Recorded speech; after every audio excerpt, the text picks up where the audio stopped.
सबसे पहले स्ट्रेटेजी बनानी है सिलेक्शन की। किसकी? फिर बनाएंगे रैंक की। फिर किसकी बनाएंगे? पहले दिन फर्स्ट रैंक नहीं आएगी, पहले दिन नहीं आएगी। पहले आपको किसकी स्ट्रेटेजी बनानी पड़ेगी? ये सिलेक्शन के लिए आपको करना पड़ेगा। दूसरी बात, अपने पढ़ने के पैटर्न को बदलिए। मैं थोड़ी देर बोलूंगा, कोई फालतू मोटिवेशन नहीं, कोई वो नहीं। जब पढ़ाने लगो तो सब अपने आप आ जाएगा, डोंट वरी।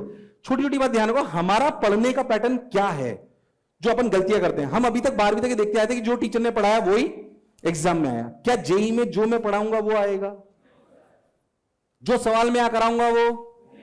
मैं जो पढ़ाऊंगा उसका कॉन्सेप्ट आएगा। उसका क्या आएगा? मैंने आपको प्रूफ बताया भाई साहब, 1/v + 1/u = 1/f।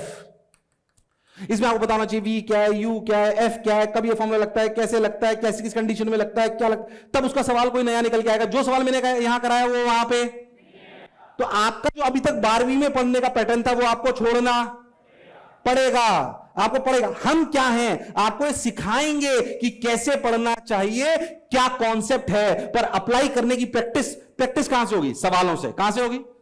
एग्जाम में क्या आएगी? थ्योरी की सवाल। याद रखना, सवाल आएंगे। बच्चे क्या करते हैं ना, मैक्सिमम बच्चे क्या करते हैं, यहां से ये याद रखना। जैसे आज मैंने लेक्चर पढ़ाया, अभी लेक्चर पढ़ाया, बच्चा 1.5 घंटे में लेक्चर पढ़ाऊंगा, किसी भी टीचर ने लेक्चर पढ़ाया, 1 घंटा घर जाके उसे फिर पढ़ेंगे। भगवान जाने क्या पढ़ते हैं उसमें, 1 घंटे जाके फिर पढ़ेंगे। घर जाके 1 घंटे लेक्चर पढ़ने की कोई आवश्यकता। अगर तुम घर जाके 1 घंटे लेक्चर पढ़ रहे हो, इसका मतलब तुमने लेक्चर ढंग से सुना। दूसरी बात, तुम उसमें फालतू घुस रहे हो, उसकी बजाय जो 5 मिनट पढ़ना है, कितना? 5 मिनट खड़ा, हाँ सर ने पढ़ाया था, सर ने पढ़ाया, सर ने पढ़ाया। अब क्या करने लग जाओ? क्या करने लग जाओ? क्वेश्चन की कोई कमी नहीं। क्या शीट में मिल रहा है तो शीट में, डीपीपी में मिल रहा है तो डीपीपी में। क्या युद्धाभ्यास भी आपको दिखाई दे रहा है? ऐप पे युद्धाभ्यास है कि नहीं है? सीपीएस है कि नहीं है? सब टॉपिक लेवल पे। जब लगे कि मेरे पास समय है, सवाल करने में पीछे हटना नहीं है। जेसी सर ने भी उस दिन बोला होगा, फिर से मैं एक बार बोल रहा हूं, क्या आपने मशीन नीचे देख ली है? मैं फिर कह रहा हूं, इस साल पहली बार, लास्ट ईयर तो हम लेट लॉन्च कर पाए थे, तुम बच्चों को पूरा इनपुट तुम्हारे को। मैं फिर बोल रहा हूं ईमानदारी से, तुम्हें लगेगा सर अपनी बात को बोल रहे, पर मैं आपको कह रहा हूं, आप सोच के देखिए, मैंने बात ये बोली थी, फिर भी वापस रिपीट कर रहा हूं। उस मशीन को बनाने के लिए मैंने 5 साल लगाए और 35 करोड़ रुपए लगाए। मेरी जेब में 35 करोड़ रुपए आते तो मुझे बुरे नहीं लगते, सिर्फ इसलिए कि मेरा एवरेज बच्चा सेलेक्ट हो जाएगा। पर वो तब सेलेक्ट होगा जब वो उसको इनपुट कर देगा, जब आप ज्यादा से ज्यादा सवाल अटेम्प्ट कहां पे? ऐप पे और टेस्ट पेपर्स में। हमें आपके पास 2 जगह से इनपुट आता है। आप शीट घर पे बैठ के कर रहे हो, हमें पता। मैं तो कह रहा हूं, शीट भी अगर घर पे बैठ के कर रहे हो, अगर आप चाहते हो फटाफट आपकी डीपीपीज और आने लगे कस्टमाइज, इसकी सीपीएस अलग है, इसकी सीपीएस अलग है, 15 दिन बाद मिलने लग जाएगी, 15 से 20 दिन बाद। पर उनको जो ऐप पे सारे सवाल अटेम्प्ट 15-20 दिन लगेंगे उसमें, उसके बाद तो लगातार आती रहेगी वो। आपको क्या करना है, अगर आप शीट भी कर रहे हो तो आपने उस पहले का आंसर ए निकाला, क्या उसको ऐप पे जाके मार्क कर सकते हैं? ताकि हमें पता पड़ जाएगा कि आपने सही करा, या अगर आपने गलत करा तो हमारे में रजिस्टर हो जाएगा। मैं उस फॉर्मूले में नहीं जाना चाहता हूं। हम ट्रेडिशनल कोचिंग पे मैं बिलीव नहीं करता हूं, मैं इस बात पे बिलीव करता हूं कि कैसे सॉल्यूशन निकाला जाए ताकि एवरेज बच्चे का सिलेक्शन। प्लीज, क्या मेरी बात घुस रही है? मुझे आपसे क्या चाहिए? मैक्सिमम सवाल अटेम्प्ट। थ्योरी पढ़ने से आपका सिलेक्शन। अरे कोई चैप्टर छूट भी जाए, क्या ऐप पे लेक्चर भी डले हुए हैं? छूट जाए या समझ कम आ रहा है? जैसे कोई बच्चा इसमें से जो बोलो सर कुछ भी कर लूं, मेरे को तो बढ़िया टीचर पढ़ा रहा है, शानदार है ना, एनएस सर पढ़ा रहे हैं सर मैथ्स, फिर भी सर मुझे तो समझ ही नहीं आ रहा। हो सकता है ऐसा हो सकता है 2-4 के साथ। अगर आपको बहुत टफ लग रहा है लेक्चर, हालांकि नहीं लगेंगे, बट अगर लग जाए तो आपको क्या करना है? आपको क्या करना है, सुनो। मेरे को मान लो मैथ्स बहुत टफ लग रही है, तो मैं कुछ चैप्टर्स के लिए शुरुआत में ऐप पे लेक्चर देख के क्लास में आऊंगा। बात समझ में आई? यस और नो? अगर किसी भी लेक्चर के 2 लेक्चर के बाद तुझे ऐसा लगे कि यार ये सब्जेक्ट मुझे बहुत टफ लग रहा है, समझ ही नहीं आ रहा है, क्योंकि हो सकता है तुम में से मैक्सिमम लोग ऐसे जिन्होंने तैयारी नहीं करी ना। तुम्हें तैयारी, कितने लोग ऐसे जिन्होंने 11वीं 12वीं तैयारी नहीं करी थी? तो में से मैक्सिमम लोग ऐसे हैं। तो इनिशियल स्टेजेस में तुम्हें ऐसा लग सकता है कि ये पढ़ाई थोड़ी सी टफ है, और है। किस पे फोकस करेंगे? सवालों पे। किस पे फोकस करेंगे? रिवीजन भी करना तो सवालों के थ्रू। आपको लग रहा है कि चैप्टर मुझे कम आता है, या मैंने चैप्टर पढ़ लिया, अब आपको सवाल करने उसके, तो नोट्स पढ़ने में ज्यादा देर मत लगाइए। नोट्स फटाफट पढ़िए, सवाल करने लगी। अगर कहीं अटक जाए तो फिर नोट्स पढ़िए। ऐसे नहीं नोट्स, सवाल नहीं हो रहे तो नोट्स पढ़ने बैठ गए, नहीं। हाँ, मैं कोई फॉर्मुला भूल गया तो मैं वापस चला जाऊंगा, कॉन्सेप्ट भूल गया तो वापस चला जाऊंगा। फोकस किस पे करना है? काम करना है सवालों पे। क्या इन सवालों का इनपुट हमें चाहिए?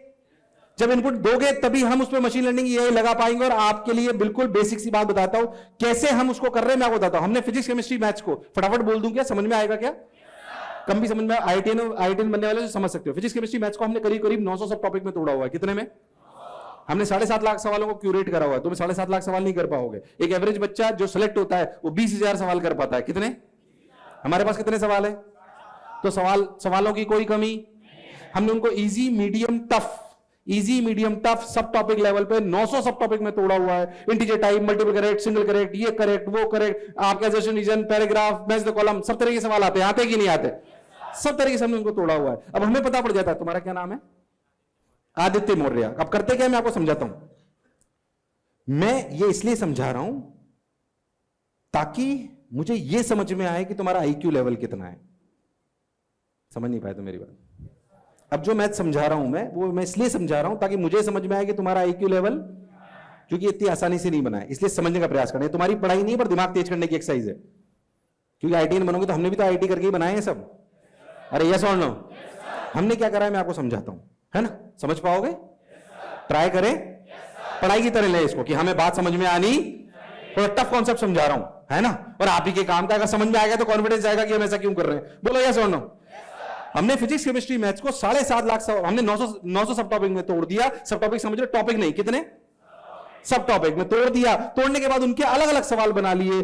हमारे हर कैटेगरी में हमारे पास सवाल हैं। मान लीजिए कि हमारा एक सब टॉपिक है प्लेन मिरर। क्या है? प्लेन मिरर हमारा एक सब टॉपिक है। प्लेन मिरर पर हमारे पास इजी भी टफ है सवाल है, मीडियम भी है, टफ भी है। उसमें हमारे पास सिंगल करेक्ट भी है, मल्टीपल करेक्ट भी है, इंटीजर टाइप भी है, न्यूमेरिकल टाइप भी है, मैच द कॉलम भी है, पैराग्राफ टाइप भी है। बोलो यस और नो? हमने उसका डेटाबेस रख लिया, हर लेवल का रख लिया, और ऐसे हमने डेटाबेस को क्यूरेट कर लिया बहुत अच्छे से। ठीक है भाई, ये हमारे पास जनरेट हो गया। अब हमने क्या करा कि मान लीजिए, क्या नाम बताया था तुमने? आदित्य जो है, आदित्य ने हमारे को इनपुट दिया। आदित्य ने हमें क्या दिया? आदित्य ने हमें इनपुट दिया कि आदित्य ने हमें टेस्ट पेपर के माध्यम से, आदित्य ने हमें डीपीपी के माध्यम से, आदित्य ने हमें सीपीएस के माध्यम से, आदित्य ने हमें युद्धाभ्यास के माध्यम से, आदित्य ने हमें टेस्ट पेपर्स के माध्यम से, अपने शीट्स के माध्यम से, प्रैक्टिस के माध्यम से इसने हमें इनपुट दिए। अब आदित्य ने समझना अच्छे से कि आदित्य ने मान लो कि ऐप पे 500 सवाल अटेम्प्ट कर लिए। कितने? 500। ऐसे एग्जांपल ले रहा हूं, कितने अटेम्प्ट कर लिए? और इन 500 में जब सब टॉपिक में तोड़ा गया तो मान लीजिए कि 500 के सब टॉपिक आए 25। कितने आए? 25। मतलब इसने हर सब टॉपिक पे कोई ना कोई सवाल, सब टॉपिक तो 900 है, पर अभी इसने 500 सवाल किसके करस्पॉन्डिंग करे? किसके करस्पॉन्डिंग? शुरुआत में तो आपका सिलेबस कम होगा ना। बोलो यस और नो? आसान करने के लिए इसको कुछ और कर लेता हूं, आपको लगे तो 200 कर लेता हूं। ठीक, तो 200 डिवाइडेड बाय 25 कितना? कितना? कितना? यानी कि लगभग हर सब टॉपिक पे इसने 8 सवाल अटेम्प्ट करे, किसी पे 5, किसी पे 10, ये हो सकता है। अब हमने क्या करा कि इस आदित्य की एक रैंकिंग लिस्ट बनाई। क्या बनाई?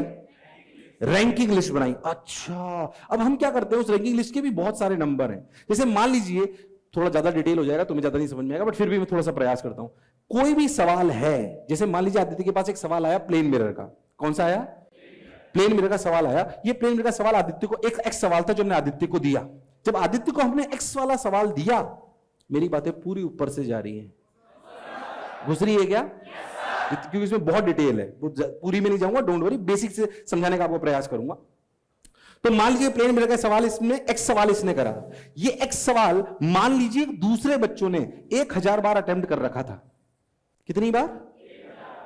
और उस 1000 बार में से, ध्यान सुनना, उस 1000, ये आदित्य ने अटेम्प्ट करा, ये पहला अटेम्प्ट कर रखा। हमें कैसे बताइए इजी, मीडियम, टफ है? बोलो यस और नो? यार आवाज है यस और नो? तुम्हें मेरी बात समझ आएगी नहीं है यार? 1000 बच्चों ने अटेम्प्ट कर रखा था और उसमें से 800 बच्चों ने इसे सही कर रखा था। 100 ने इसको गलत कर रखा था और 100 ने इसको अटेम्प्ट। ये सवाल का डेटा था, ये आदित्य का डेटा नहीं है। किसका डेटा है? आपके पहले बच्चे इनको सवाल को अटेम्प्ट करके गए ना, जो ऐप पे लगातार कर रहे हैं, वो डेटा हमारे पास है। तो हमें पता पड़ गया कि यार ये सवाल का लेवल क्या है, ये सवाल का। अब अगर आदित्य ने इसको सही करा, आदित्य ने इसको सही करा, मान ध्यान समझना, ये 1/100 जिन्होंने गलत करे, NA मतलब जिन्होंने अटेम्प्ट नहीं करे। अगर आदित्य ने इस सवाल को सही करा तो आदित्य को पॉजिटिव स्कोर मिल जाएगा 1/800। 1/800। इसका मतलब सोचो, 1/, अब मान लो कोई सवाल ऐसा होता जो बेसिकली 300 बच्चों ने सही करा होता। कितनों ने? तो आदित्य को क्या मिलता? 1/800 बढ़ाएगी 1/300। 1/, मतलब क्या टफ सवाल का स्कोर ज्यादा अपने आप आदित्य को मिल गया? नहीं आया, नहीं आया, नहीं आया। उड़ गए तोते। ऐसा नहीं सही करने पे आदित्य को सब कुछ मिला, सिर्फ सही करने से बात नहीं बनेगी। क्या आदित्य ने इजी सवाल सही करा, या अगर आदित्य ने उस सब टॉपिक का टफ सवाल सही करा है तो उसे ज्यादा पॉइंट मिलने, यस और नो? यानी कि आदित्य का वो सब टॉपिक नहीं आया, नहीं आया, नहीं आया, आया कि नहीं आया? पढ़ाई रहा हूं, ध्यान से समझना इस बात को। क्या मेरी बात क्लियर है? एक तो तुम्हारा दिमाग तेज होगा, दूसरी बात तुम्हें समझ में आएगी कि हम कर क्या रहे हैं, और हो सकता है तुम मुझे कुछ अच्छे नए सजेशन दे दो। अरे यस और नो? अच्छा, ऐसे ही अगर गलत करा है तो माइनस में मिलेगा 1/100। अगर गलत करा है तो क्या मिलेगा? अरे हाँ ना बोल यार। और अगर आदित्य ने गलत करा है तो उसको, अगर उसने सही करा है तो उसको ये वाला स्कोर मिलेगा, है ना, प्लस में। और अगर उसने गलत करा है तो माइनस में मिलेगा। और उसने अटेम्प्ट नहीं करा तो इसका हिस्सा हमने सिर्फ 1/10 रखा है। कितना? क्योंकि नो अटेम्प्ट की ज्यादा वैल्यू, उसमें अपन ज्यादा नहीं घुसते। इस बात को समझो, ये स्कोर आ गया। अब आदित्य ने सोचो, प्लेन मिरर पर आदित्य ने 4 सवाल अटेम्प्ट करे। कितने? 4। कोई सही और कोई, क्या ये कर उसका एक स्कोर बन गया? किस चीज का? प्लेन मिरर का। किसका? हाँ, अब आदित्य का प्लेन मिरर का स्कोर बन गया, जो हमारे डेटाबेस में, मेटा डेटा में हमारे पास इकट्ठा। ये बेसिकली आदित्य की प्लेन मिरर के रिस्पेक्टिव में परफॉर्मेंस है। जो बोला उसमें कोई डाउट? ईमानदारी समझ आया? डाउट पूछने में शर्माने की जरूरत नहीं है। बात समझ में आ रही है? पूछ लूंगा इसके बाद क्या बोला था मैंने। फिर कह रहा हूं पढ़ा नहीं रहा हूं, पर पढ़ा भी रहा हूं। नहीं आया, नहीं आया, नहीं आया।